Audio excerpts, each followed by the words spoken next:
우리 말씀 같이 봅니다. 신약성경 고린도전서 5장 1절로 8절. 고린도전서 5장 1절로 8절 같이 함께 봉독합니다. 너희 중에 심지어 음행이 있다 함을 들으니 그런 음행은 이방인 중에서도 없는 것이라. 누가 그 아버지의 아내를 취하였다 하는도다. 그리하고도 너희가 오히려 교만하여져서 어찌하여 통하니 여기지 아니하고 그 일 행한 자를 너희 중에서 쫓아내지 아니하였느냐. 내가 실로 몸으로는 떠나 있으나 영으로는 함께 있어서 거기 있는 것 같이 이런 일 행한 자를 이미 판단하였노라.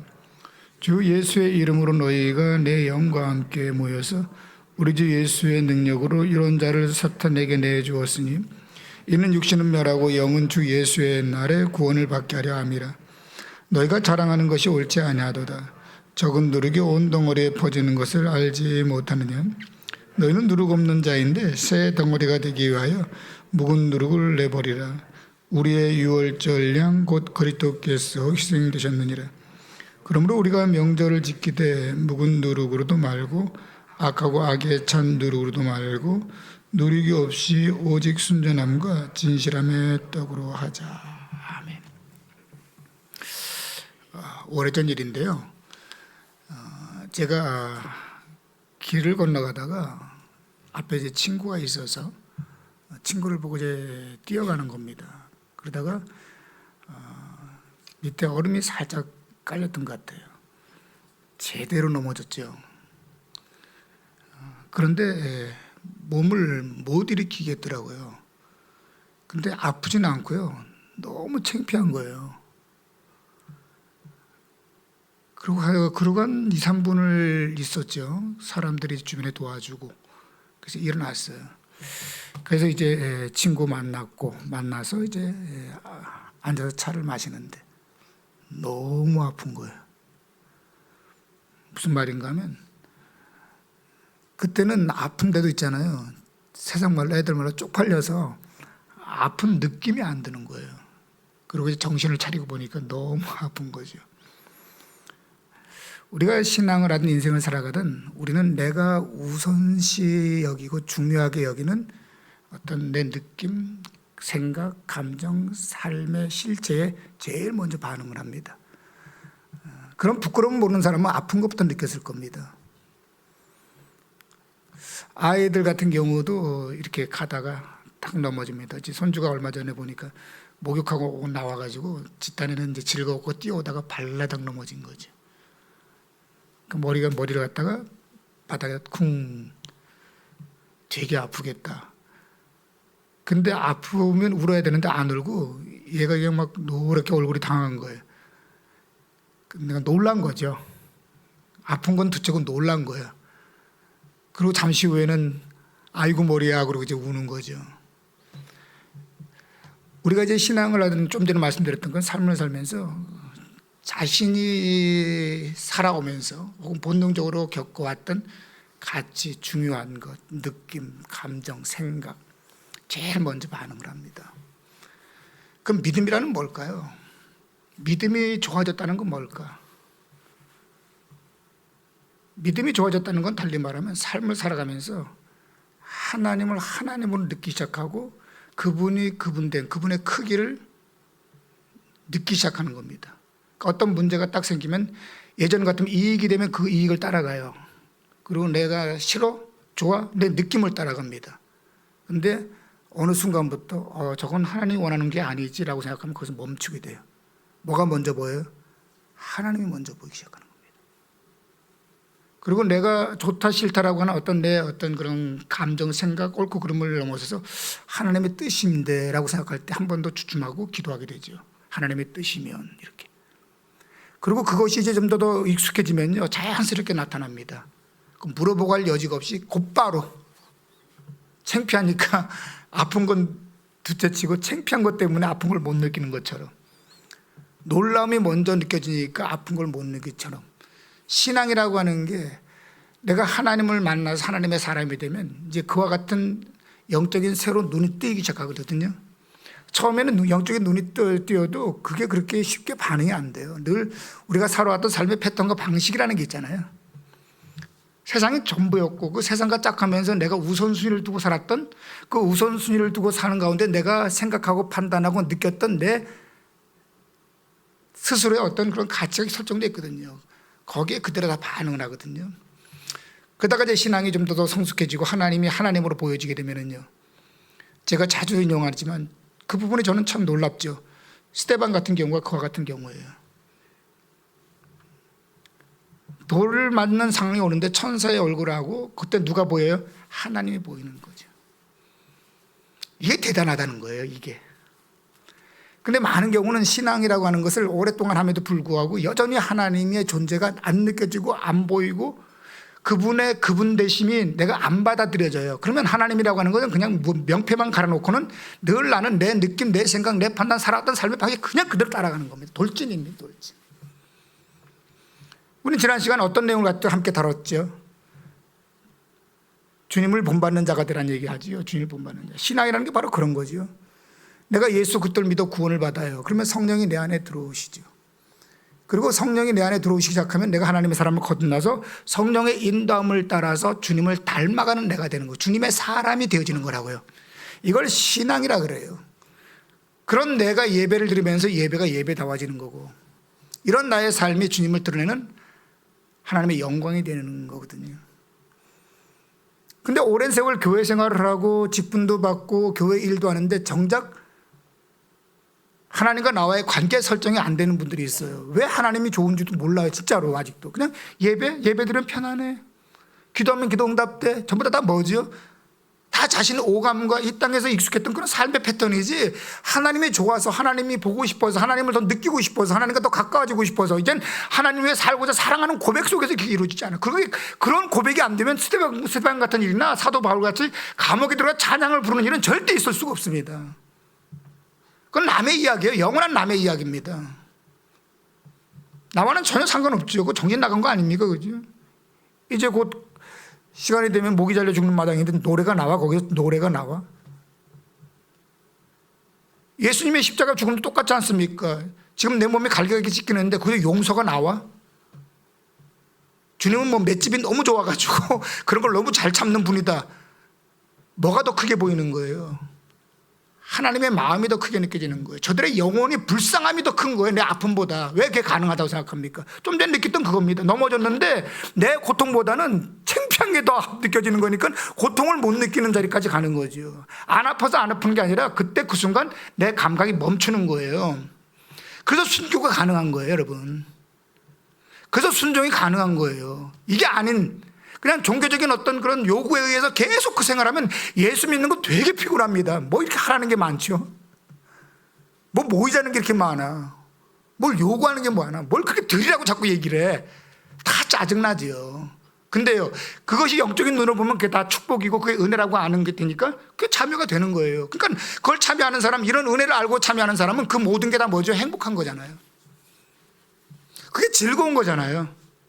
최소한 여기 앉아있는 분들은 다른 건 몰라도 이 새벽 기도 나와서 이렇게 기도하는 게 즐거운 것까지는 온 거예요. 그 다음은 제가 모르니까 모르죠. 그러나 예전 같으면 이게 가능한 일입니까? 새벽에 왜 이러고 나와 앉아있어요? 이런 쓸데없는 잔소리 같은 소리를 왜 듣고 있어요? 근데 뭔지 모르지만 이것이 내게 주는 뭔가 즐거움이 있고 만족이 있고 되니까 최소한 그만큼은 나는 달라진 거예요, 엄밀하게 말하면. 근데 성경이 요구하는 것은 이게 아니라 주님까지 닮아가자는 거죠. 주님까지. 그 믿음의 선배들의 자리가 바로 그런 자리였거든요. 왜 이 얘기를 계속 강조하느냐면, 안 그러면요, 교회 생활은 계속 익숙해지고 예배 생활도 자꾸 느는데 정작 나와 하나님과의 관계, 주님을 닮아가는 가운데서 누려야 될 그 축복은 요원하게 돼버리는 거예요. 주님 마지막 묻는 게 뭡니까? 너가 나를 알고 내가 너를 아는 것. 그 알의 자리가 친밀하면 사랑으로 가는 것. 내가 너를 사랑한 것처럼 너도 나를 사랑하는 것. 이 사랑까지 가는 거거든요, 결국은요. 이 사랑이라고 하는 것은 하나님의 존재를 인정하지 않고는, 그분과의 만남이 없이는, 그분과의 친밀함이 없이는 도저히 불가능하죠. 사랑이라는 그것이 말입니다. 실체가 없는데 사랑이 가능합니까? 만난 적이 없는데 사랑이 가능합니까? 그게 친밀함이 없는데 어떻게 사랑이 가능합니까? 근데 우리는 모든 종교생일은 그냥 나의 생활 속에 익숙함이 있는데 정작 그분과의 관계는 안 되는 거예요. 이게 좀 답답하다는 거죠. 근데 이 문제가 해결되지 않으면 말입니다, 사실상 성경을 읽어나가면서 그냥 도덕적이고 윤리적인 얘기, 착한 사람들의 뭔가 더 헌신하래, 희생하래, 이 세상에서 경험하는 어떤 수준에서는 이해가 돼요, 다. 그러나 앞에서 말씀드렸던 내용과 더불어서 오늘 본문 같은 내용, 음행의 문제라든지 이런 부분과 더불어서 교회가 해야 될 치리의 문제라든지 이런 문제가 딱 맞닥뜨리면 이거 왜 해야 되지? 헷갈리게 되는 것이죠. 왜? 이런 영적인 문제를 모르니까. 그냥 단순히 교회도 생활 아니야? 이것도 그냥 삶의 한 일부분 아니야? 그러면 이해 못하는 거예요, 이런 성경은요. 그래서 제가 서론을 좀 길게 뺀 게 그겁니다. 신앙을 이해해야지, 신앙이 뭔 줄 알아야지 이런 메시지가 나의 메시지가 되는 거예요. 오늘도 마찬가지입니다. 내가 성경을 읽어나가면서 왜 성경 말씀이 나의 현실과 동떨어진 것 같이 느낀가? 사실은 성경 말씀이 나와 동떨어진 게 아니라 내가 하나님 앞에서 동떨어져 있기 때문에 성경 말씀이 낯선 거예요. 근데요, 내가 믿음이 자라서 하나님을 더 친밀하게 느끼면요, 다윗의 고백과 똑같은 고백이에요. 하나님 말씀이 꿀송이보다 달달한 얘기가 나오고요, 뭐 하나 버릴 것이 없는 진리라고 하는 말이 와닿게 되는 것이죠. 우리도 그렇지 않습니까? 어렸을 때 음식을 모를 때는 그냥 우유나 빨고 있는 거 아닙니까? 사탕이나 그냥 가지고 노는 거 아닙니까? 그러나 입맛이 돌기 시작하고 맛을 느끼기 시작하면요, 맛을 창조하게 되는 거거든요. 그때부터 맛을 즐기는 거거든요. 전혀 다른 얘기입니다. 그전엔요, 회가 왜 맛있는지, 그죠? 고기를 왜 질근질근 씹어 먹는지, 제일 좋은 것은 말입니다, 편하고 단 거밖에 좋은 게 더 있겠습니까? 그게 못 느끼는 거예요. 그래서 말씀이 말씀으로, 예배가 예배로, 나가서 우리의 모든 경건과 사역이 사역으로 느껴지려면 다른 거 없습니다. 이 과정 속에서 오늘도 기도하는 가운데 하나님, 내가 하나님 더 알기를 원합니다. 최소한 예수 믿고 구원 받은 거잖아요, 그죠? 그러면 당연히 하나님과 만남이 있을 것이고, 만남이 있다면 내 안에 계신 하나님 자꾸 흔들어 깨우셔야죠. 그리고 하나님의 음성을 들어야 되죠. 그러고 나면요, 내가 느꼈던 이 오감이 아니라 전혀 내가 갖고 있는지도 몰랐던 내 영감이 떠오르기 시작합니다. 영감이. 근데 분명히 내 눈으로는 안 보이는데 하나님이, 내가 실제가 느껴지고 보여지니까 문제죠, 이게. 하나님의 일하심이 느껴지니까는요. 이게 신앙의 신비라는 겁니다. 신앙의 신비요. 이건 오직 뭘로 가능하다? 오직 하나님의 성령으로만 가능하다. 그럼 이걸 충만하게 누리면 어떻게 한다? 성령 충만하면 주님을 닮아갈수록, 내가 주님의 사람이 되어지면 되어질수록 하나님과의 깊은 영적 관계가 이루어진다. 이제 이 얘기를 하는 거거든요. 서론 되게 길지요. 오늘 본문의 말씀이 생각보다 조금 좀 거시기해 서 그래요. 잠깐만 들어가 보십시다. 1절 말씀 같이 읽어볼까요? 시작. 너희 중에 심지어 음행이 있다함을 들으니 그런 음행은 이방인 중에서도 없는 것이라. 누가 그 아버지 아내를 취하였다 한도다. 앞에서 뭐라고 했습니까? 나를 본받는 자가 되라라고 얘기한 거잖아요, 그죠? 주님을 닮아갈 것을. 그러니까 세상이 아니라 사람이 아니라 주님을 닮을 것을 성경은 요구하는 겁니다. 근데 우리는 세상과 굉장히 익숙해 있잖아요. 그러니까 세상을 닮아가는 거, 나도 모르는 사이에 세상을 따라가고 있어요, 우리는요. 세상이 가르쳐 놓은, 요구한, 심지어는 교회마저도 세상을 따라가는 그런 구조입니다. 그래서 말씀드렸잖아요. 하나님이 크다라고 하는 개념, 하나님이 많다라고 하는 개념, 세상이 크다 많다는 개념하고는 전혀 달라요. 두 랩돈 낸 과부가 하나님은 주님 앞에 컸어요. 컸다고요, 그죠? 더 많이 들었다고요. 세례 요한이 큰 자였어요. 왜냐하면 우리가 생각할 때 우리의 개념하고는 전혀 다릅니다. 하나님이 보는 기준이 달라요. 그래서 우리는 누굴 따라가야 된다? 주님의 마음과 주님을 따라가야 되는데 여전히 뭐를? 세상을 따라가거든요. 근데 세상을 따라가다 못해 오늘 본문에 보면은 오히려 세상보다 더 세상적인 내가 있는 거예요. 이게 바로 고린도 교회랬던 겁니다. 세상보다 더 돈을 더 사랑해요. 세상보다 더 쾌락을 사랑해요. 세상보다 더 이 땅의 가치를 추구하는 겁니다. 이게 세상 사람이지, 이게 어떻게 하나님 사람이냐는 얘기하는 거죠. 그러니까 뭡니까? 이방인 중에서도 없는 것이라는 얘기를 하는 거예요. 이방인 중에서. 예수 믿지 않는 사람들도 그러지 않는다는 겁니다. 그리고 그와 같은 것을 뭘로? 자기의 열심으로 포장해가지고 하나님께, 하나님 나도 그거 달라고 막 몸부림을 치는 거죠. 이게 예수 믿는 게 맞냐는 거죠. 예수 믿는 게. 이거 제정신 아닌 거죠. 근데 이걸 몰라요, 중요한 거는요. 그리고 너무나 많은 사람들이, 심지어는 교회마저도 그런 세상 가치를 따라 크게, 많게, 화려하게, 더 넘치게 뭐 하자는 거죠, 그게? 그건 아니잖아요, 그죠? 주님의 삶을 한번 들여다보세요. 뭐가 더 크게, 더 화려하게, 더 넘치게, 더 많이, 더 훌륭하게, 어디 그런 게 있습니까? 근데 오늘 우리들의 삶은요, 그런 게 짬뽕이 돼 있는 거죠. 그러니까 진정한 주님의 주님됨을 우리는 자꾸 놓치고 있는 거예요. 인생 신앙하면서 자꾸 놓치는 겁니다. 왜? 그런 가치를 가지고 주님을 들여다보니까 주님이 안 보이는 것이죠. 그러니까 주님을 주님 그대로 사랑하기가 힘들어요. 고린도 교회가 딱 그런 모습이죠. 이방인 중에서도 없는 것이라. 참 무서운 얘기죠. 이방인 중에서도 없는 것이라. 얘들아, 그거 세상 사람들도 그거 안 한다. 세상 사람들도 그거 안 한다. 맞나요? 여러분, 이런 기준을 가지고 한번 들여다볼까요? 하나님의 그 어떤 그런 관대하심과 큼, 어떤 그 가치와 진리는 이 땅의 교육보다도 크고요, 이 땅의 사회 구조보다 크고요, 이 땅의 경제보다 크고요, 심지어는 여러분 이 땅의 정치보다도 하나님 더 크신 분입니다.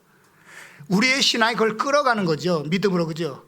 그런데 우리가 그 속에 뛰어들어가는 순간 기독교 신앙은 끝나버리는 거예요. 교회가 정치화되고 교회가 경제화되고 교회가 사유화되면 그때부터 망하는 거라고요.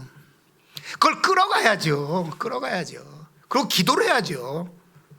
그리고 내가 주님의 사람으로 온전히 서야죠. 그거 여러분 아세요? 우리 여기 참 오늘 본문하고 거리가 좀 먼데요, 한국교회에 굉장히 큰 특징이 있습니다. 한 집안에요, 그리고 친구를 사귀는데요, 심지어는 집안에 예수 안 믿는 사람도 있잖아요. 그죠? 있어요, 없어요? 그리고 어떨 때는 남편은 불교 믿고 아내는 기독교 믿을 수 있어요, 없어요? 현실적으로 말은 안 되지만 있잖아요. 우리는 있어요, 없어요? 그죠? 그리고 형제끼리도 누구는 뭐 믿고 뭐 이렇게 하면서도 형제처럼 지내죠. 친구도 그런 친구 있어요, 없어요, 여러분? 되죠? 근데 우리 한국교회는 안 되는 게 있어요. 자와 우는 친구가 안 돼요. 친구 안 됩니다. 말도 못 꺼냅니다. 이게 간단한 얘기 같아요, 여러분 생각에. 이게 얼마나 무서운 현실인지 압니까? 목사님 다 용납하지만 나 그거는 나 목사님 용납 못합니다. 이게 나오 현실이에요. 성도님, 나는 이런 생각 갖고 있기 때문에 우리 성도님들이 그런 거 나는 목사로서 그거 인정 못합니다. 이 교회예요. 그럼 뭐죠? 뭐가 뭐보다 크다는 거예요, 결국은요. 다른 건 다 용납하는데 사상과 이념, 정치 문제는 내가 용납 못하겠다는 거 아닙니까? 뭐가 큰데요? 예수 그때보다 그게 더 큰 겁니까? 근데 그걸 마치 맞는 거라고 얘기를 하고 있으니까 문제예요. 근데 솔직히 맞는 거예요. 왜 같은 집안에서는 다른 종교 다 용납하는데 예수 안 믿는 것도 용서 다 해? 근데 이걸 용서 못하죠. 왜 기다려주지 못하죠? 왜 기도해주지 못하죠? 내가 거기에 뭐가요? 확증 편향증에 사로잡혀 있기 때문에 그래요. 그게 내 삶 속에, 내 생각 속에 더 크기 때문에 그래요. 절대 우리 한국교회는요, 지역주의 타파 못합니다. 왜? 그게 복음보다 크기 때문에 그래요. 요원한 얘기예요. 그럼 내가 믿는 복음이 진짜 복음이 맞느냐?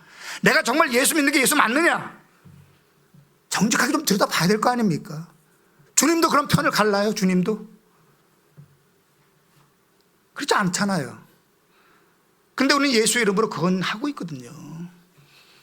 그럼 나의 신앙은 어떨까? 그러니까 얘기하는 겁니다. 세상에 나가면요, 다 그 용납이 되거든요. 근데 교회 안에서 안 되는 게 그런 것들입니다. 이방인 중에서도 없는 것을 지금 교회가 하고 있는 것 같은 굉장히 많아요. 그것뿐이겠습니까? 근데 오늘 특별히 본문에서는요, 음행의 문제가 탁 등장한 겁니다. 음행이. 요즘은 음행에 대해서 굉장히 관대하잖아요. 그죠? 많이 관대하죠. 근데 성경은 음행을 굉장히 터부시합니다. 이 음행이라고 하는 성경적으로 성경이 말하는, 성경에 반하는 모든 성행위를 다 음행이라 그래요. 여러분, 그 성경의 말입니다. 한번 물어볼게요. 성경은 예수 믿지 않는 세상 사람들에게 쓰는 책이 아니면 교회 안에서 성도들에게 쓰는 책이에요.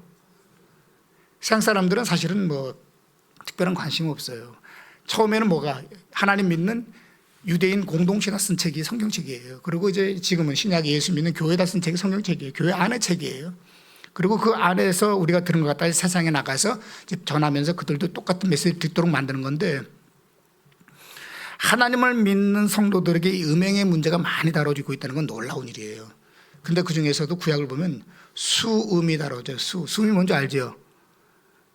짐승하고 성행이라는 것, 이거 금하고 있어요, 성경은요. 그러니까 이게 놀랍다는 거예요. 성경에 세상 사람은 고사하고 하나님 믿는 사람에게 그거 하지 말라는 말이 되냔 말이에요. 지금 이게 그리고 두 번째가 뭐죠? 동성애를 정확하게 성경이 금하고 있어요. 이건 아니라고요. 이건 아니잖아요. 창조의 원리랑 이건 아닌 거잖아요. 이건 그죠? 아닌 거예요. 그 다음에 혼외 성관계 원치 않고요. 혼전 성관계, 만약에 그런 관계가 있다, 그런 책임져라가 성경의 얘기인 겁니다. 그리고 이제 오늘 본문 나와 있는 음행이 바로 뭐죠? 아버지의 아내를 취하였다라고 하는 겁니다. 아버지 아내. 근데 이런 성경 구절이 꽤 많이 나와요. 제가 몇 구절만 읽을 테니까 한번 들어보세요. 이게 무슨 말이야? 아버지의 아내를 취했다? 들어보세요. 레위기 18장 8절입니다. 너는 내 아버지의 아내의 하체를 범하지 말라. 이는 내 아버지의 하체니라. 신명기 22장 30절. 사람이 그의 아버지의 아내를 취하여 아버지의 하체를 드러내지 말지니라. 신명기 27장 20절. 그의 아버지의 아내와 동침하는 자는 그의 아버지의 하체를 드러내지. 이런 일이 성경에 되게 많이 나와요.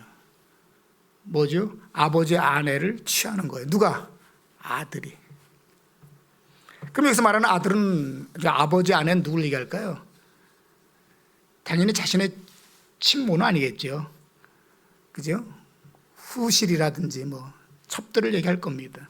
그 당시 일부 다체가 물론 성경이 허락한 건 아니지만 문화적으로 그게 이제 허용되다 보면은 아버지가 재력이 있으면은 후실을 이렇게 드리잖아요. 그러고는 후실을 드린 다음에 먼저 세상을 떠나잖아요. 근데 후실이 꽤 괜찮은 후실도 있잖아요. 여러분 성경에 나와 있는 대표적으로 아버지의 아내를 건드리는 대표적인 사람이 누구예요? 그죠? 르벤이라고 하는, 다 알죠? 야곱의 장자지요. 그러면 그 르벤은 누구를 손대요? 빌하를 손대죠. 빌하가 누구예요? 자기 어머니의 몸종이었는데 나중에 첩이 된 여자예요. 그의 단과 납달리 자기 형제가 태어나거든요. 그런데 그런 자기의, 어떻게 말하면 친모는 아니지만 일종의 계모잖아요. 그죠? 계모를 그때 통관하게 되는 거죠. 그리고 또 하나 사람이 있어요. 누구죠? 압살롬이에요. 다윗의 아들 압살롬이 아버지의 후궁을 다 손대죠. 이와 같은 일들이 이제 있는 것이죠. 근데 여러분 성경에서 왜 음행을 갖다가 그렇게 강조하는지 혹시 아세요? 여기까지만 얘기할게요. 도덕적으로 윤리적으로 아니니까 당연히 맞죠. 왜냐하면 그래서는 덕이 안 되잖아요. 근데 중요한 거는요, 이 음행의 문제, 성적 관계는요, 분명히 성경이 얘기합니다. 다른 죄는 몸 밖의 죄지만 음행은 몸 안의 죄를 지른다 그랬습니다. 무슨 말이냐면 통과하는 그 과정을 통해서 우리가 다 설명할 수 있는 영혼에 뭐가 있다는 거예요. 유대 관계가 형성돼 버린다는 거예요. 굉장히 무서운 일이 벌어지고 있는 거예요. 내가 그 여자를, 그 남자를 탐하는 순간에, 그래서 관계할 때 뭔지 모르는 그 사람과 이 사람과의 영혼의 교감이 이루어진다는 겁니다. 엄청나게 무서운 거예요. 그거는요. 어떻게 말하면 죄가, 어떻게 말하면 어둠의 어떤 그런 힘들이 섞여버리는 거예요. 그러면 예수 그리스도를 믿는 사람이 그와 같은 일하면 누가 더 손해예요? 당연히 예수 믿는 사람이 손해죠. 그죠? 성경은 그저 금하는 겁니다. 영적으로도 우리의 굉장히 큰 치명적인 결과를 갖고 와요. 근데 이걸 모르는 사람들이 있어요. 그리고 지금 서구 문화 같은 경우는요, 너무 이걸 자연스럽게 받아들이고 있습니다. 이제 간음죄도 죄가 아니잖아요, 우리. 그죠? 서로가 합의해서 하면은요. 지금 거기까지 가고 있어요. 자꾸 이런 게 풀리는 거거든요. 그런 면에서 교회가 영적으로 어떻게 살아야 될지 늘 지혜를 가지고 함께 고민해 나가는 우리 모두가 되었으면 좋겠습니다. 같이 기도하십시오.